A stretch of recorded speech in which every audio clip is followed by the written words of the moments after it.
Walaupun manusia diciptakan dalam keadaan fitrah, kita tidak boleh melupakan tiga faktor.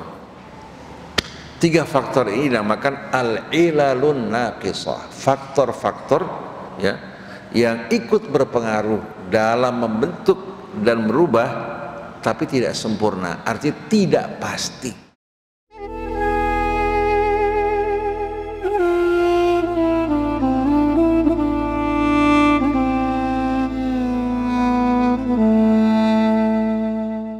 Bismillahirrahmanirrahim. Alhamdulillahirabbil alamin. Allahumma shalli wa sallim wa barik ala abdika wa rasulika sayyidina wa nabiyyina Muhammadin wa alihi wa sahbihi wa sallim.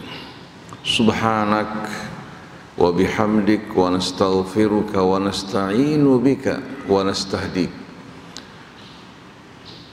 Allahumma salli wa sallim wa barik ala abdika wa rasulika Muhammadin alladhi ba'athahu rahmatan lil alamin walhamdulillah alladhi hadana lil imani wal islam wa ja'alana min ummati nabiyyina Muhammadin sallallahu alaihi wa alihi wa sallam. Rabbana atina min ladunka rahmah wa hayyi' lana min amrina rasyada.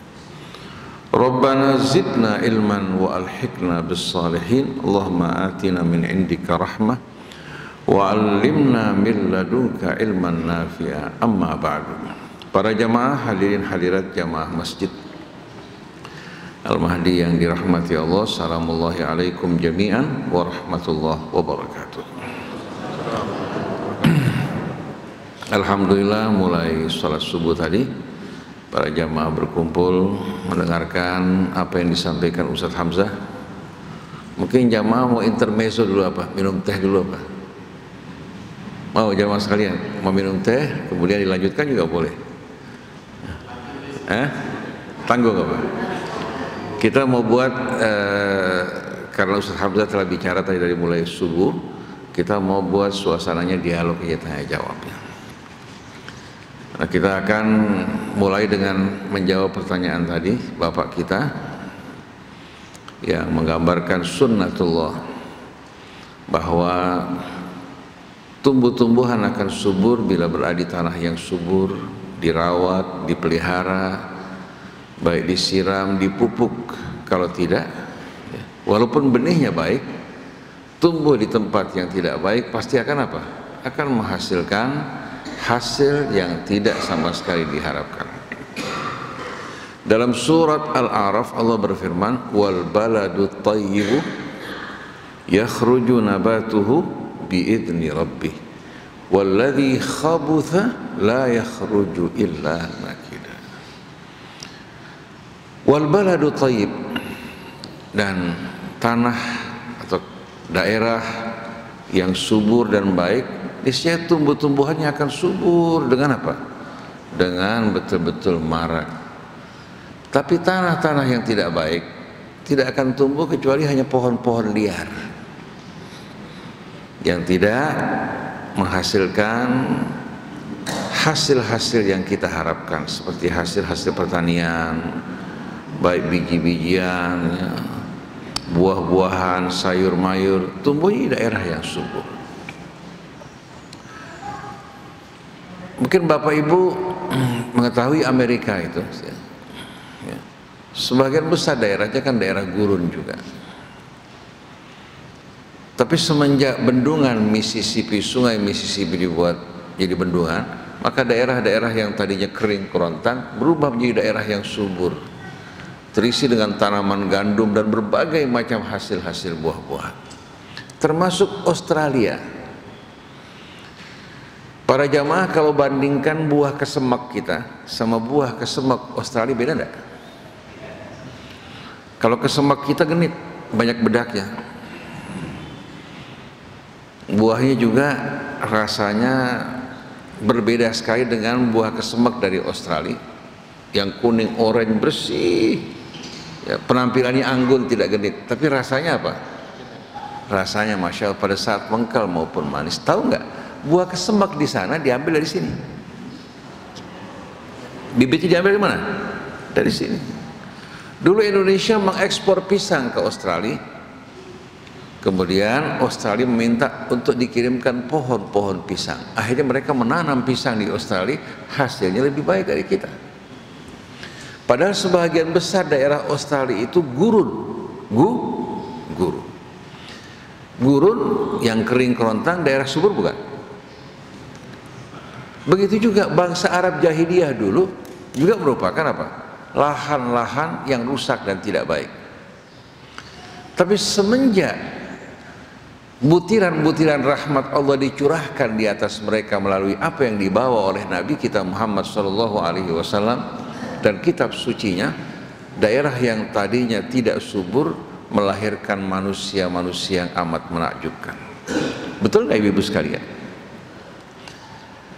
Oleh karena itu dihubungkan dengan manusia. Ayat tadi wal baladut thayyibu, ya, itu dihubungkan sebetulnya dengan manusia. Manusia subur dan tidak subur bukan hanya dilihat dari kecerdasannya. Karena banyak orang cerdas bahkan berpendidikan tinggi tapi bodoh, melakukan perbuatan-perbuatan yang tidak masuk di akal. Pejabat-pejabat tinggi kita banyak yang tamat dari luar, tapi banyak nggak yang melakukan perbuatan-perbuatan bodoh? Banyak nggak hari sekalian? Mereka ada yang PhD, ada yang master, ya. Ada justru yang tamat di luar dalam waktu cukup lama, kembali ke negeri kita, memegang jabatan, tapi yang mereka lakukan perbuatan-perbuatan bodoh yang merusak diri mereka, merusak bangsa mereka, merusak negara mereka. Bodoh enggak? Tapi ada orang-orang biasa dari kalangan awam, ketika iman menyala, menerangi hatinya, membuat dirinya melakukan pekerjaan-pekerjaan dan perbuatan-perbuatan yang amat mulia. Padahal latar belakangnya rendah. Contohnya Bilal ibnu Rabah. Siapa yang kenal Bilal sebelum Islam? Hamba sahaya yang sehari-hari membersihkan kotoran keledai, kotoran manusia, memandikan kendaraan-kendaraan baik itu kuda maupun himar, melakukan pekerjaan-pekerjaan yang kotor. Di tengah manusia direndahkan, dipandang kecil, tidak memiliki status.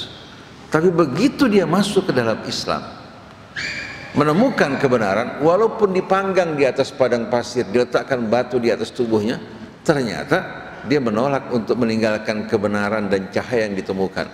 Sedangkan Abu Jahal, Abu Lahab dan para pemuka Quraisy yang dipandang mulia, ternyata mereka orang-orang yang menghinakan diri mereka sendiri.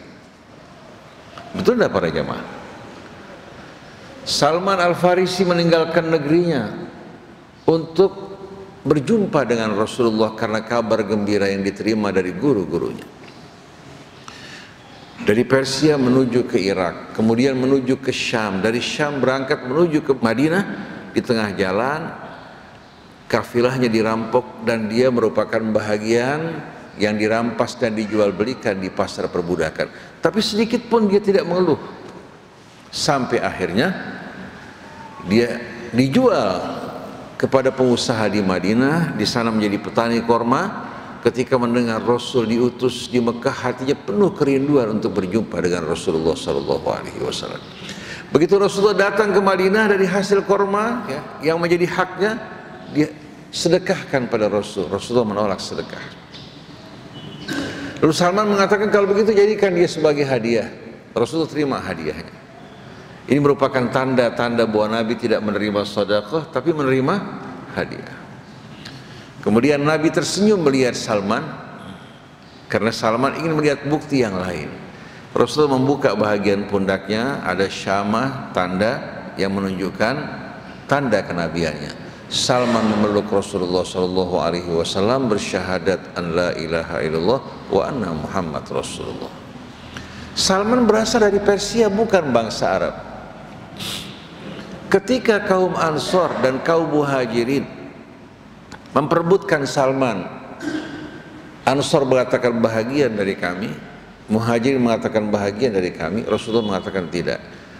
Salman dari kami, keluarga Rasul. Walaupun hubungan biologisnya jauh, tapi kecintaannya pada Rasul menyatukan dia bersama Rasul. Begitu juga para jamaah kalau cinta pada Rasul, Allah akan kumpulkan bersama Rasul walaupun hubungan darahnya apa? Jauh. Kita sedarah bersama Rasul di atas, tapi kan jauh ya. Tapi walaupun jauh dari sisi tempat, waktu maupun darah, Allah akan satukan bersama Rasul kalau kita mencintai Rasul dan apa yang beliau bawa. Thauban, seorang sahabat Nabi, memandang Rasul, memandang tak bosan-bosannya. Rasulullah mengatakan, malaka tara ilayya hakadha ya Thauban, apa sebabnya kamu melihat saya seperti ini? Dibilang, ya Rasulullah, di dunia saya bisa melihat kamu setiap saat, tapi di saat nanti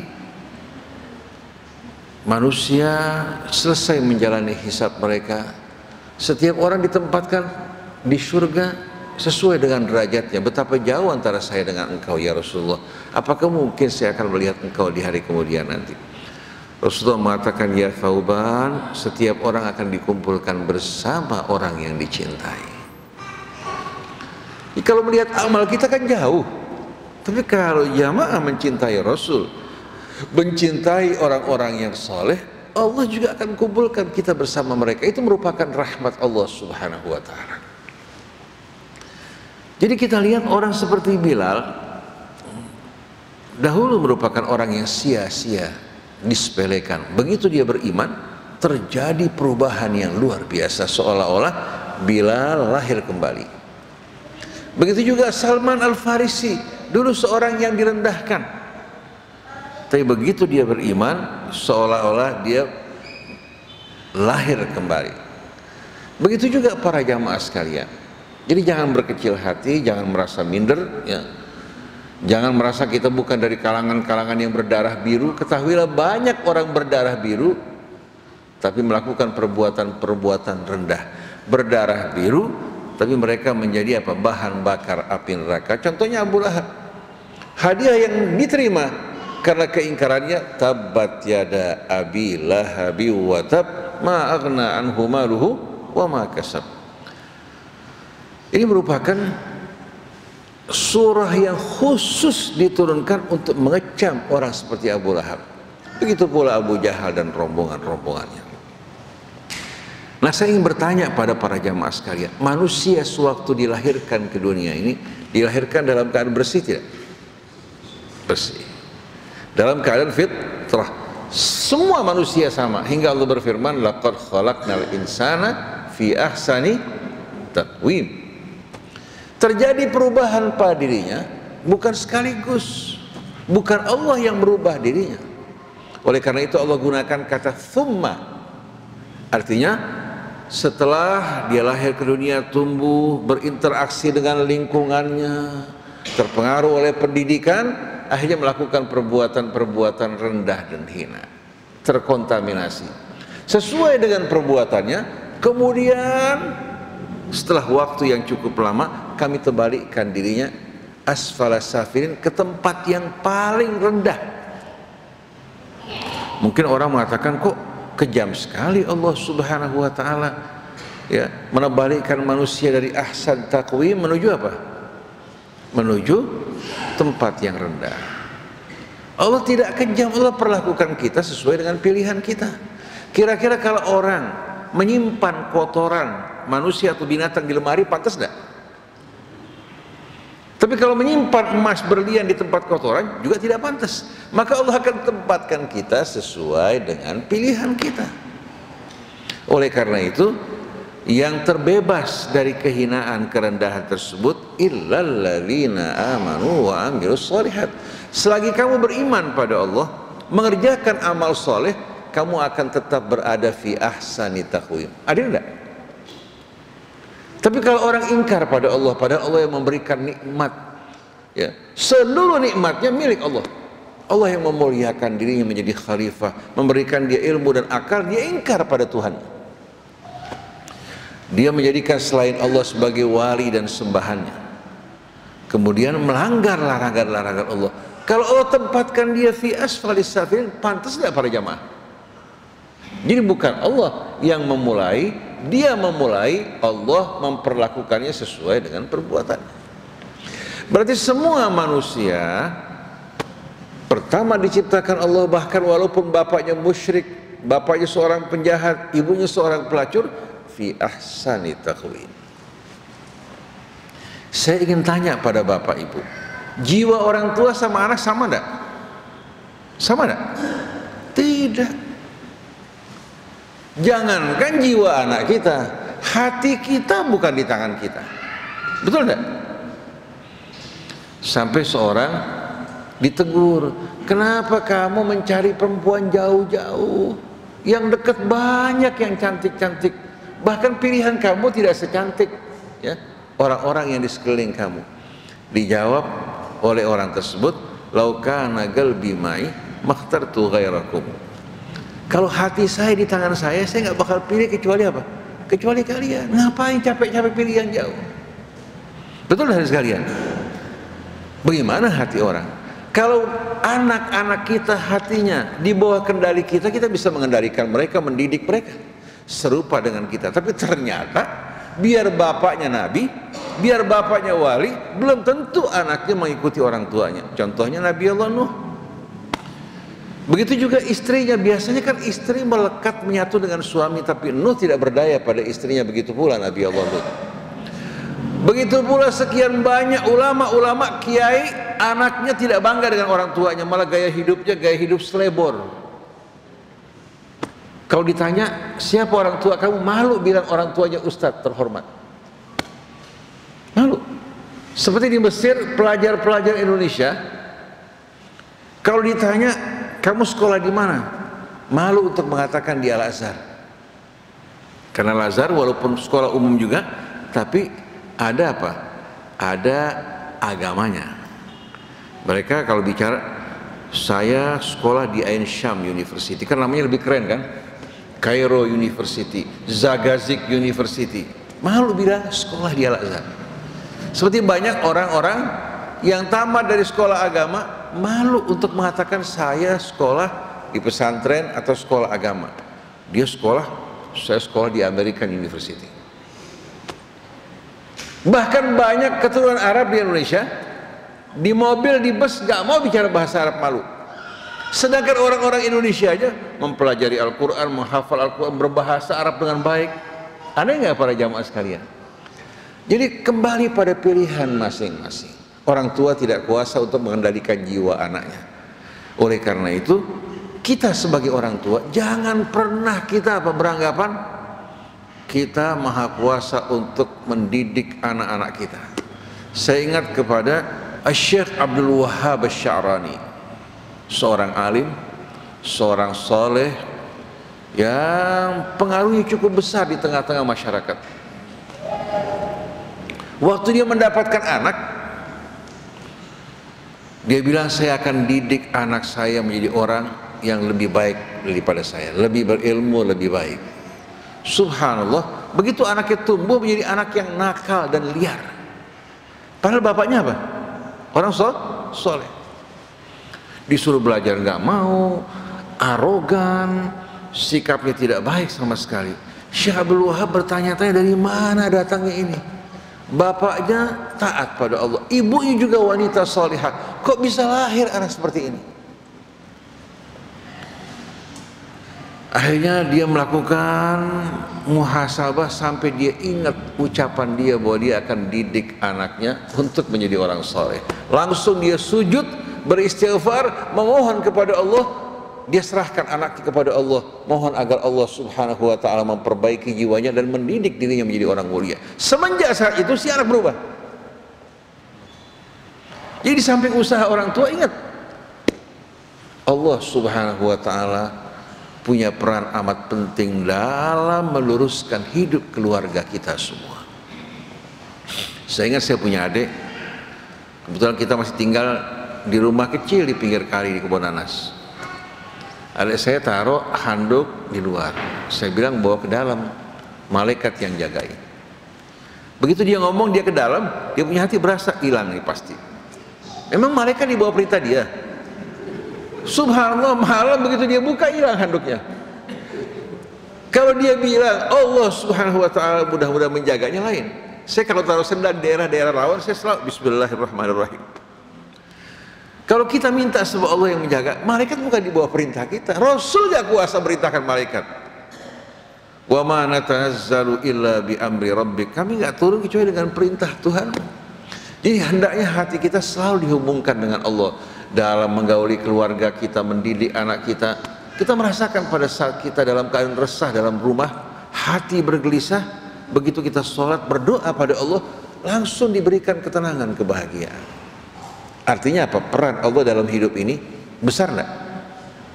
Saya berikan contoh buat Bapak Ibu sederhana aja.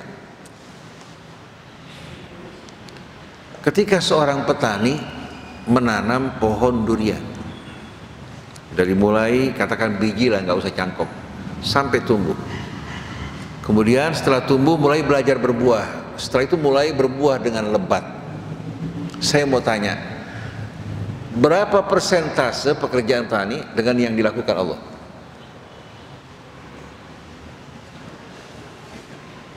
Yang membelah biji untuk melahirkan tunas, petani apa Allah? Kemudian yang menumbuhkan ya, sampai mulai belajar berbuah, Allah yang menumbuhkan apa petani? Di saat dia mulai besar melahirkan buah dengan lebat setiap musim, Allah apa petani? Bandingkan pekerjaan petani, berapa persen dibandingkan Allah? Jadi sebetulnya usaha kita ini nggak ada apa-apanya sama sekali. Kalau bergantung pada usaha kita, tidak mungkin biji durian akan terbelah melahirkan tunas, apalagi menghasilkan buah. Betul tidak? Seorang petani menanam padi, satu butir melahirkan 7 tangkai, satu tangkai melahirkan 100 butir. Saya ingin tanya, apakah petani yang meletakkan butiran-butiran pada setiap apa? Pada setiap tangkai? Kan tidak. Pekerjaan petani sedikit, cuma Allah ingin menguji kita dengan usaha, tapi bukan usaha yang melahirkan tanaman tersebut. Sayyidah Maryam habis melahirkan. Seorang wanita kalau habis melahirkan berat apa tidak, ibu sekalian? Dilayani saja berat, apalagi sendiri. Ketika Sayyidah Maryam habis melahirkan, di sebelahnya terdapat air sungai yang jernih untuk memandikan anaknya. Dalam keadaan lapar, Allah mengatakan wa huzzi ilaiki bijid'in nakhlati tusaqit ilaiki rutaban janiyya. Goyangkan pohon korma, dia akan menjatuhkan rutab, buah-buah korma yang matang ya, tapi gak kering, dalam keadaan jatuh terpetik di hadapan kamu. Kalau bapak goyang pohon korma, buahnya jatuh enggak? Apalagi wanita yang nifas. Tapi Allah ingin Maryam berusaha walaupun sedikit semaksimal kemampuannya. Allah jatuhkan pohon korma. Usaha kita yang menjatuhkan apa Allah? Oleh karena itu dalam pepatah dikatakan innallaha yajbur al-qusur wa la yajbur at-taqsir. Allah akan membantu orang yang berusaha tapi nggak sampai, sudah berusaha tapi nggak sampai. Allah yang akan datang menghampiri. Tapi nggak bakal apa? Membantu orang yang malas-malesan nggak mau kerja. Ini mesti diingat bahwa bukan usaha kita, bukan kepintaran kita, semua dari Allah. Bahkan yang lebih dekat lagi pada Bapak Ibu, saya mau tanya, jantung kita yang gerakkan siapa? Yang mengatur detaknya siapa? Tensinya, atas bawahnya, kemudian kimia darah kita, semua yang menentukan Allah. Padahal manusia seringkali salah makan, bukan makan sehat, makannya nggak baik. Kalau bukan karena penjagaan Allah, manusia lebih banyak celaka, lebih banyak selamat. Sayyidah Hajar ditinggalkan di padang yang tak bertuan bersama bayinya. Akal mengatakan dia mati apa enggak? Tidak ada manusia. Tapi subhanallah, manusia yang lemah seperti Sayyidah Hajar bersama bayinya ternyata bisa memancarkan mata air yang diminum bukan hanya sekampung, tapi diminum oleh bermiliar-miliar manusia yang datang dari berbagai macam penjuru. Ini namanya mata air keimanan dan tawakal pada Allah Subhanahu wa ta'ala. Tapi sebelum Sayyidah Hajar dianugerahkan mata air tersebut, dia berusaha enggak? Nah, sa'i tersebut namanya usaha. Dikata usaha dalam bahasa Arab as'a. Cuma karena sulit nyebutin ain, berubah jadi usaha. Kalau orang condet bilang usahe. Jadi kalau kita perhatikan sama-sama Bapak Ibu sekalian, jangan tinggalkan dan lupakan peran Allah. Setiap kita menerima nikmat, memulai pekerjaan, menghadapi juga urusan anak kita, keluarga kita. Insya Allah kalau kita selalu iringi dengan Allah, semua akan dengan mudah seperti yang kita harapkan, bahkan lebih. Maka jangan pernah kita lupakan Bismillahirrahmanirrahim. Saya punya teman, dia sedang mengendarai mobil Volvo dengan kecepatan tinggi, apalagi Jagorawi dulu kan kosong, jadi orang lari 180, 190 itu gak ada apa-apanya. Kebetulan dari Bogor dia menuju Jakarta dengan kecepatan tinggi. Subhanallah, ketika dia sedang dalam kecepatan tinggi di jalur cepat, tahu-tahu ada mobil truk ngambil jalur cepat tanpa memberikan peringatan. Mana jalan yang ngos-ngosan, hadirin sekalian, ini mobil cepat, jarak sudah dekat, dia sudah nggak bisa lagi sama sekali menghindar. Akhirnya ditutup matanya, dia baca Bismillahirrahmanirrahim, Bismillahirrahmanirrahim. Apa yang terjadi? Ini true story yang terjadi, keajaiban. Mobil ini dari arah Bogor ke Jakarta bisa pindah ke arah Jakarta Bogor, berada di pinggir bahu jalan.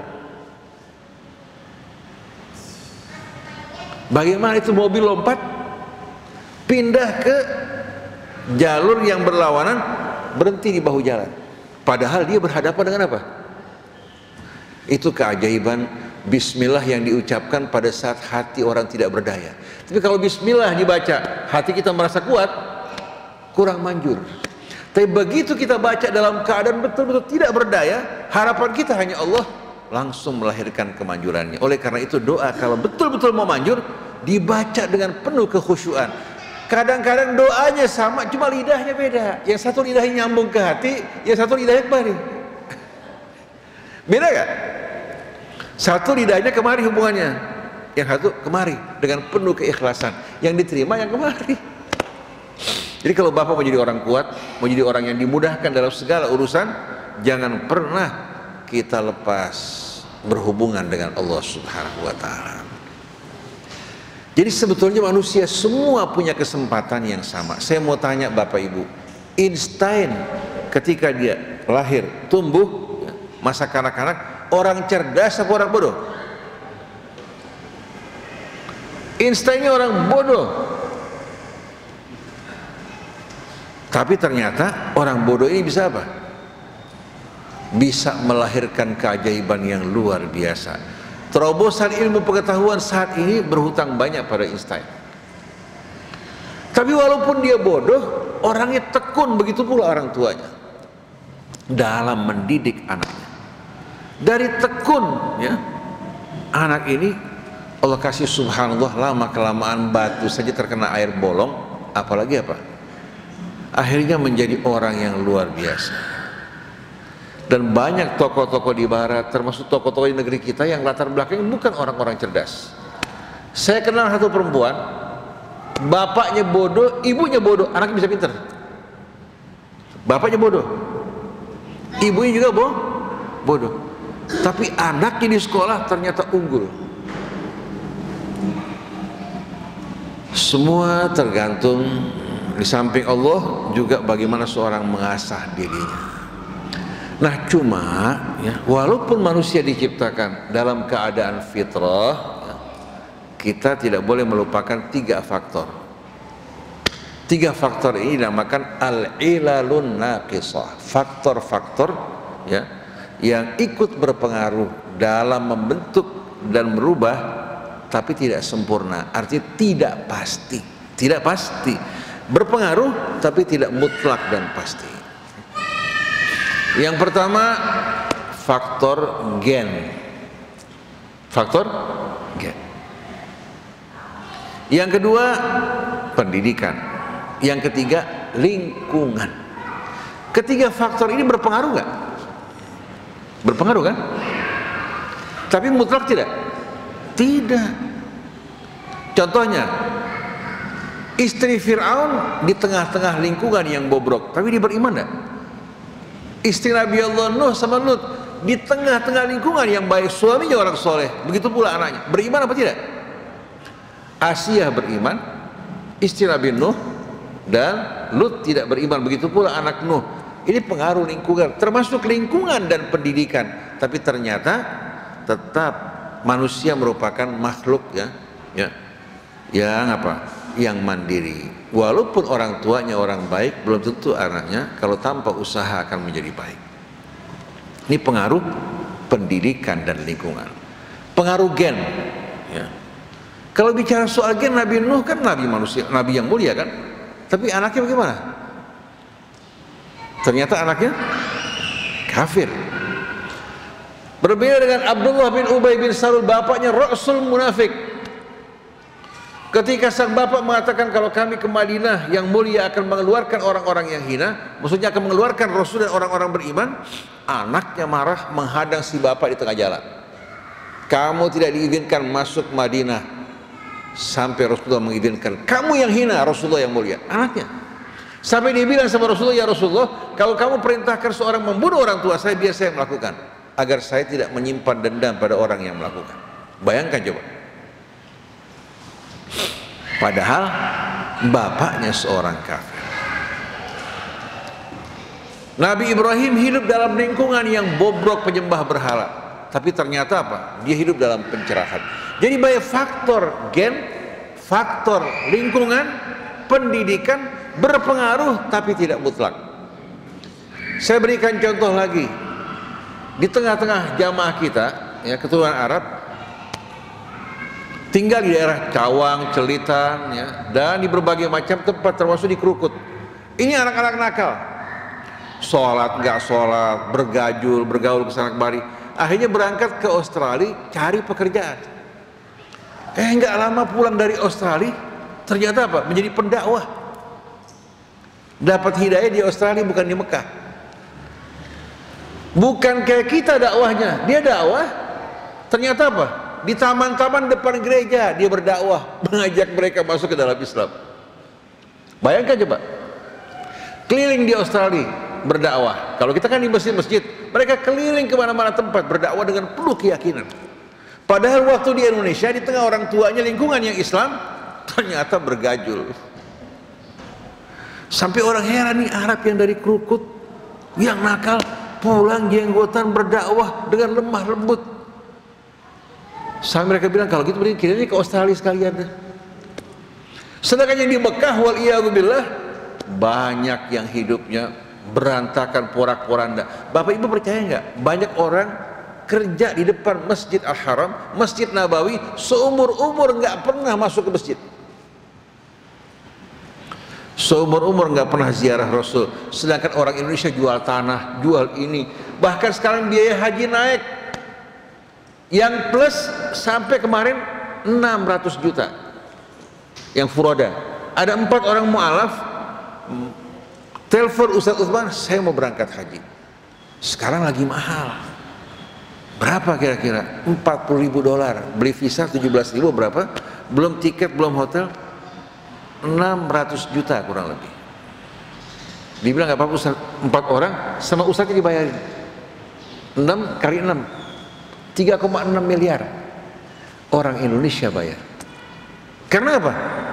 Hati terbuka, dia merindukan Mekah. Yang di Mekah, yang di Masjid Haram, yang di Masjid Nabawi, sedikit pun nggak menoleh ke Mekah. Jadi pengaruh tempat, lingkungan, pendidikan tidak menjamin. Oleh karena itu, walaupun anak kita dalam lingkungan yang baik, pendidikan yang baik, orang tuanya baik, kalau orang tuanya lupa kepada Allah, dikhawatirkan si anak lepas dari kendali. Makanya ajaran tauhid itu ruh daripada agama kita, jangan pernah kita lepaskan. Saya nggak mampu didik anak-anak saya selalu bilang, ya Allah berikan yang terbaik buat mereka. Tahu nggak, saya nggak pernah suruh anak saya jadi ustadz. Tahu kenapa? Saya takut kalau jadi ustadz, jual ayat atau memanfaatkan agama untuk kehidupan, akhirnya membuat celaka dirinya. Mendingan jadi tukang sayur di pasar induk. Betul-betul, daripada jadi ustadz tapi mengorbankan agama, menjual ayat Allah dengan harga yang murah, mendingan jadi tukang buah di pasar induk, ketahuan terhormat buat dia. Betul nggak para jamaah sekalian?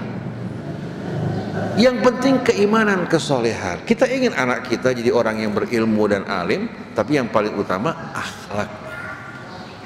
Akhlaknya yang paling penting. Kalau akhlaknya rusak, apa gunanya? Kalau akhlaknya, imannya baik, bertakwa pada Allah, alhamdulillah kita paling tidak ikut menjalankan amanat Allah. Jadi para jamaah sekalian, ada 3 faktor: gen, lingkungan, pendidikan. Saya mau tanya, kita manusia ini bapak kita sama nggak? Bapak sama. Berarti sebetulnya gennya baik-baik semua kan? Tapi karena pengaruh dari perilaku pendidikan yang berbekas pada diri kita, ya, mau nggak mau apa? Ikut juga berpengaruh ke bawah. Ikut berpengaruh ke bawah. Tapi bukan berarti dominan dan mutlak, hanya pengaruh yang mirip dengan semilir angin. Begitu dia beriman, bertakwa pada Allah, pengaruh buruknya akan hilang. Tahu nggak, pada diri bapak ini, setiap orang pada diri bapak maupun ibu terdapat kamus DNA yang amat menakjubkan. Artinya DNA dari orang-orang sebelum kita yang baik, yang mulia, termasuk yang hina, tersimpan dalam diri kita. Oleh karena itu rahasia DNA ini luar biasa amat menakjubkan. Kalau kita beriman, berjuang di jalan Allah, subhanallah, yang tumbuh di tengah-tengah kita adalah hal-hal yang positif dari Allah subhanahu wa ta'ala. Tapi kalau kita hidup dalam lingkungan yang tidak baik, berperilaku tidak baik, berkebiasaan tidak baik, ya tumbuh akhirnya kebiasaan yang buruk, akhirnya menjadi beban buat kita, begitu juga buat anak kita. Ada orang apa? Punya bakat melukis karena orang tuanya. Saya mau tanya, memangnya orang tuanya lahir pandai melukis? Kan tidak, karena dilatih, ya, dibiasakan sampai unggul, ya. Begitu dia melahirkan anak, keunggulan orang tua juga turun pada anaknya. Tapi bukan berarti dia lahir ke dunia dengan bakat tersebut. Ada lagi orang nggak punya bakat, karena tekun, rajin, muncul bakat tersebut.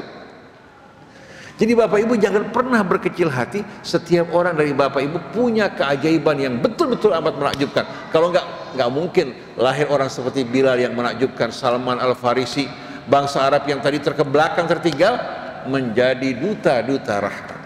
Nah, kalau bangsa Arab sekarang rusak dan bobrok karena perilaku kebiasaan yang tidak baik yang berkembang di tengah mereka.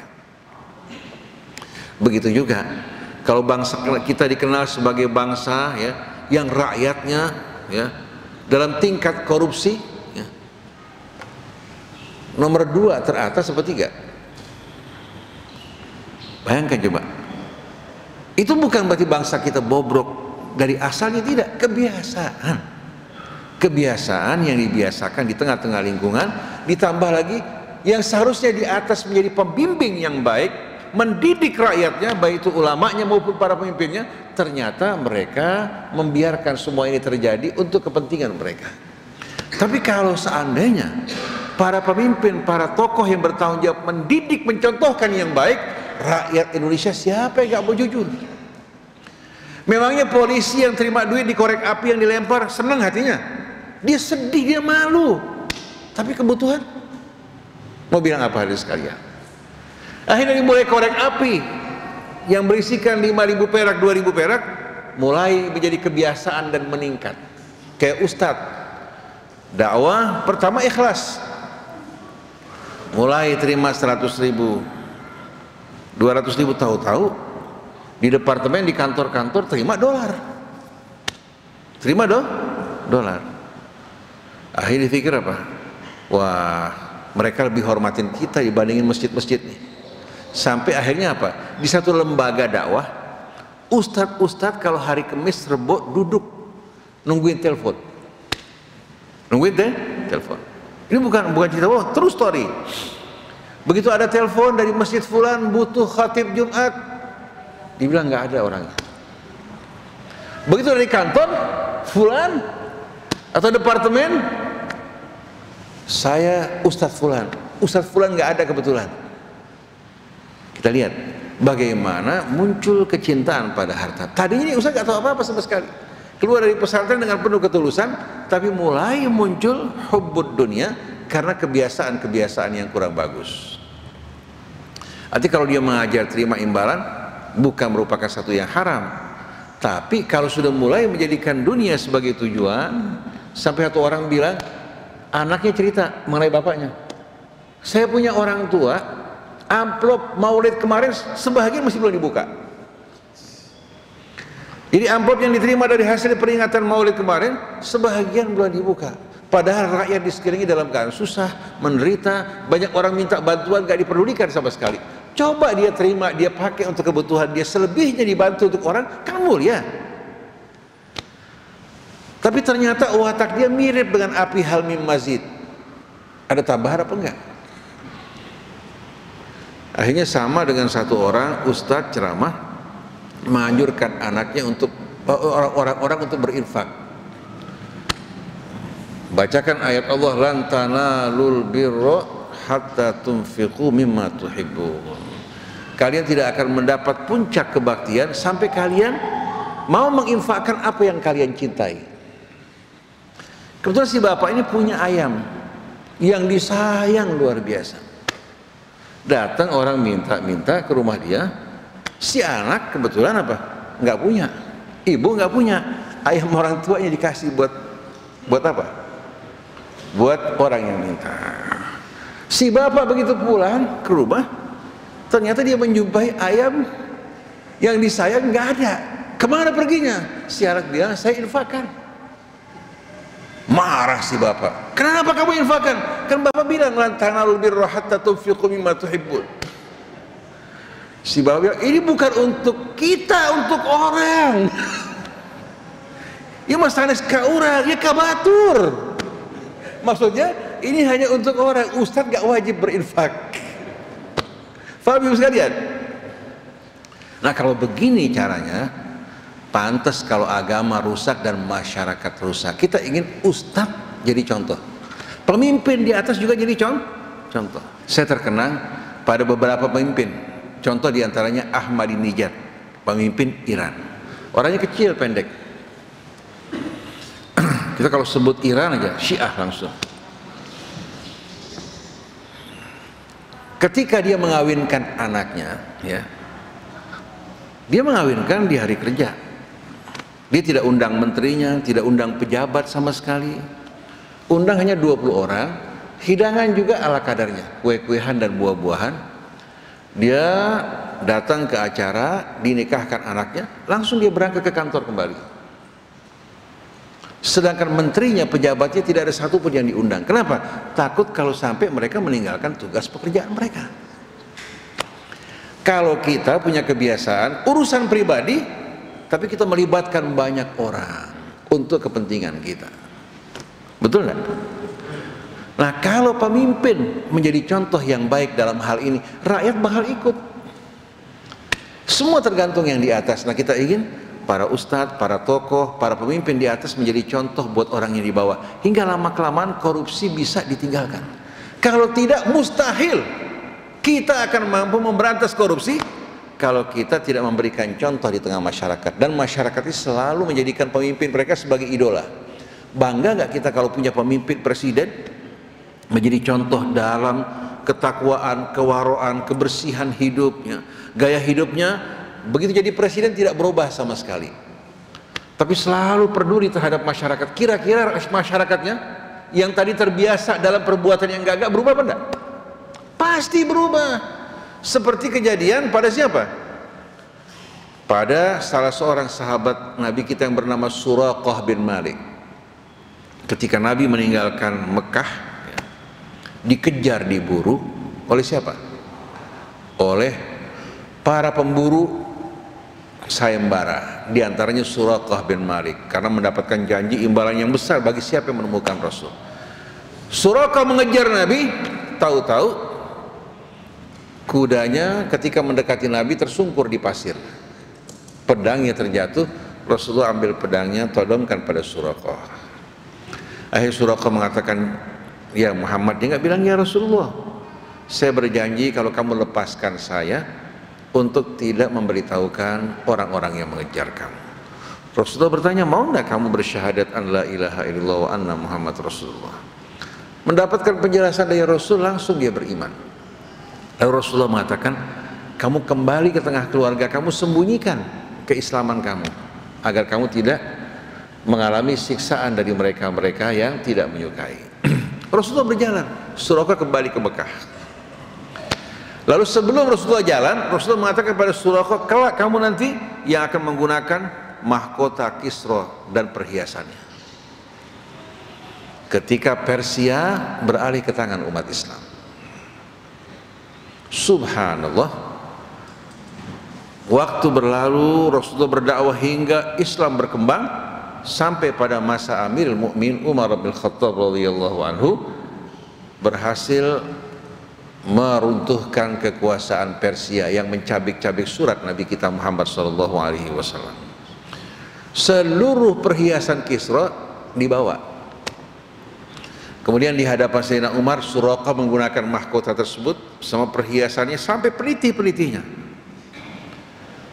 Lalu Suraqah mengatakan ini merupakan kabar yang Rasulullah berikan bahwa kamu akan menggunakan mahkota Kisra ketika Persia jatuh pada saat saya mengejar Rasulullah sallallahu alaihi wasallam. Setelah dibuka, Sayyidina Umar mengatakan, betapa jujurnya kalian, satu pun barangnya gak ada yang hilang. Lalu Suraqah dan para sahabat mengatakan, ya Amirul Mukminin, kita tergantung antum. Nahnu kaifa anta ya Amirul Mukminin, fa in rata'ta narta' ma'ak. Kalau kamu nyubit ngambil, kami juga akan ambil. Tapi kan dicontohkan oleh pemimpin kebersihan hidup, Allah kasih subhanallah, yang di bawah juga apa? Tapi kalau dia lihat yang di atas bermegah-megahan, hidup hedonis, mengumpulkan kekayaan, bagaimana yang di bawah nggak ikut? Betul nggak? Nah, kalau guru kencing berdiri, murid kencing lah. Kalau pepatah Arab mengatakan, idza kana rabbul baiti bid-daffi dhariban fashimatu ahli baiti kulluhum ragas. Kalau tuan rumah, kepala rumah tangga kerjaannya main gendang, maka keluarganya tukang nari, tukang joget. Jadi sebetulnya masyarakat mengikuti irama, ya, dan gendang yang ditabuh oleh para pemimpin dan para tokoh. Nah, mudah-mudahan kita, saya, Ustadz Hamzah, para ulama semua, begitu juga para tokoh dapat menjadi contoh yang baik, tidak kemaruk dunia, tidak menginginkan dunia, apalagi memanfaatkan masyarakat, orang yang belajar untuk kepentingan dunia kita. Tapi kita ingin mengabdikan hidup kita bersama masyarakat berjalan menuju Allah dan keridhaannya. Amin ya rabbal alamin. Nah, sudah cukup lama ya, dari mulai pagi tadi subuh sampai sekarang. Mudah-mudahan i'tikafnya para jamaah, bapak ibu semua akan menjadi penghapus dosa, pengangkat derajat, yang membuka pintu rezeki yang seluas-luasnya, kesehatan, juga yang belum menikah mendapatkan jodoh yang baik, yang sudah menikah hidupnya diberikan kebahagiaan, ketenangan, dimurahkan rezekinya, anaknya dijadikan anak-anak yang soleh, dzurriyyah thayyibah mubarakah, dan Allah subhanahu wa ta'ala jauhkan dari segala keburukan. Allah hapuskan dosa-dosa kita semua dan masukkan kita ke dalam orang-orang yang dicintai Allah dan Rasulnya sallallahu alaihi wa alihi wasallam. Subhanakallahumma wa bihamdik, asyhadu an la ilaha illa anta, astaghfiruka wa atubu ilaik, wal afu minkum, wassalamu alaikum warahmatullahi wabarakatuh.